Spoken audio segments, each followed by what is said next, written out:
Et si, au lieu de brûler notre maison, la Terre, on prenait le temps de regarder la nature pour s'en inspirer?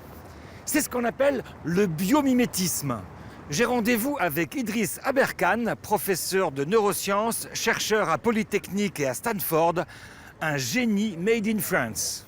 Vous êtes prof, vous? Ouais, donc j'enseigne à Centrale, je Ouais. fais aussi de la recherche à Polytechnique et je suis affilié à Stanford. Mais c'est pas que ça que je fais, je conseille surtout des entreprises en ce moment. C'était ça que vous vouliez faire dans la vie? Non, moi ce que je voulais faire c'était de la recherche et le développement durable m'a toujours intéressé. Ouais. Et je me suis vite rendu compte que si les gens adoptaient pas le développement durable, c'est parce qu'ils croyaient que c'était pas rentable.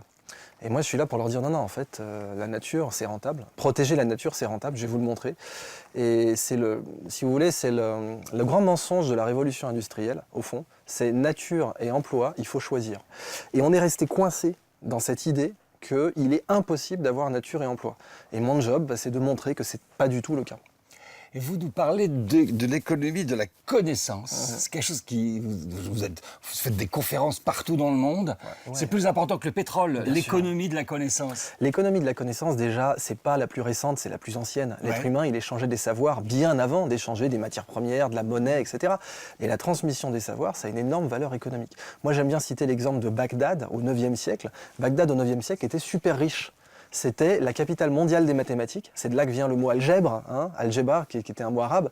Et cette ville, donc, capitale mondiale des mathématiques, était beaucoup plus riche à l'époque où elle forait de la connaissance que quand elle forera du pétrole. Et c'est ça le sujet. Quand on fore un puits de pétrole, au bout d'un moment, on touche le fond. Mais quand on fore de la connaissance, à quel moment on touche le fond?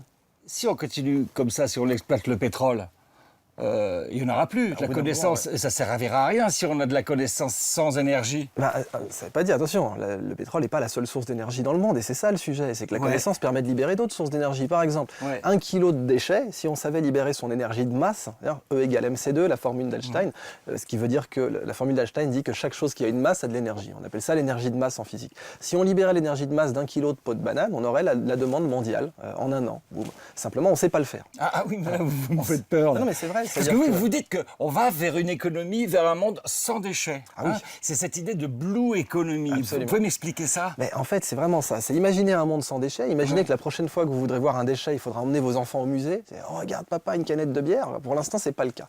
Et pourtant, il y a un monde où il n'y a pas de déchets, c'est la nature.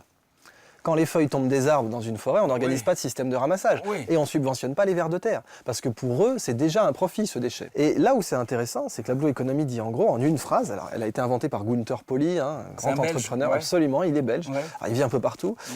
Mais la phrase clé, c'est pas à la nature de produire comme nos usines, c'est à nos usines de produire comme la nature. Parce que la nature est plus avancée, elle produit mieux, elle a de meilleures marges.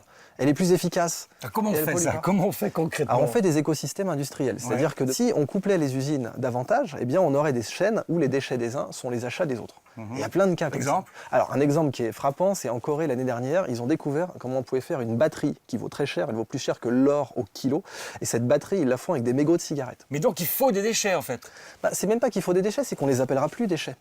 Dans la nature, encore une fois, on les appelle plus déchets. On parle beaucoup de recyclage. En fait, le vrai mot, c'est upcyclage. C'est-à-dire on recycle vers le haut, on fait mieux. Oui, mais alors, on dit qu'on vit au-dessus de nos moyens au niveau de ce que la Terre peut nous fournir. C'est vrai, mais c'est parce qu'on est bête. C'est parce qu'on utilise très mal la Terre. Vous pensez qu'en utilisant les déchets, on peut continuer à consommer ce que nous donne la Terre? Pas que les déchets, c'est bien plus que ça. C'est-à-dire que notre efficacité vis-à-vis de la Terre, elle est mauvaise. Elle est mauvaise. La mer, par exemple, aujourd'hui, parce que là où on vit surtout au-dessus de nos moyens, c'est sur les poissons, les ressources halieutiques. Par exemple. Et là, par exemple, au mois d'août, vers le mois d'août, on a atteint le seuil de renouvellement des poissons. C'était 8 août. Ça, 8 août. Et donc ça, c'est dramatique. Mais pourquoi? On est en 2016 et on se comporte encore comme des chasseurs-cueilleurs avec la mer. Parce que la mer, on cueille, on cultive pas. On n'augmente pas non plus la biodiversité, on coule pas des récifs. Alors maintenant, ça commence à se faire. On coule des récifs pour essayer de créer des récifs là où il n'y en a pas. Mais c'est anecdotique pour l'instant. Alors en France, il y a Franck Zal, que j'aime beaucoup, qui a découvert que l'hémoglobine d'Arénicole est transfusable. Lui, alors l'hémoglobine, donc l'arénicole, c'est un petit ver qui vit dans les plages de Normandie. Vous savez, quand vous baladez sur une plage à marée basse, il y a des trous dans le sol. Ce sont des petits vers qui respirent en fait. Alors à ce moment-là, ils respirent pas parce qu'ils sont en apnée quand la mer est retirée. Et ces petits vers, ils peuvent peuvent retenir leur respiration 7 heures. Alors on a découvert que leur hémoglobine est très oxygénante, ce qui la rend intéressante pour les transplantations d'organes, pour plein d'applications médicales. Ce chercheur Frank Zal, il a des fermes maintenant, en mer. Donc il cultive la mer, avec de la vraie biodiversité, c'est-à-dire qu'il ne fait pas que, évidemment, le verre, il a commencé à faire des écosystèmes.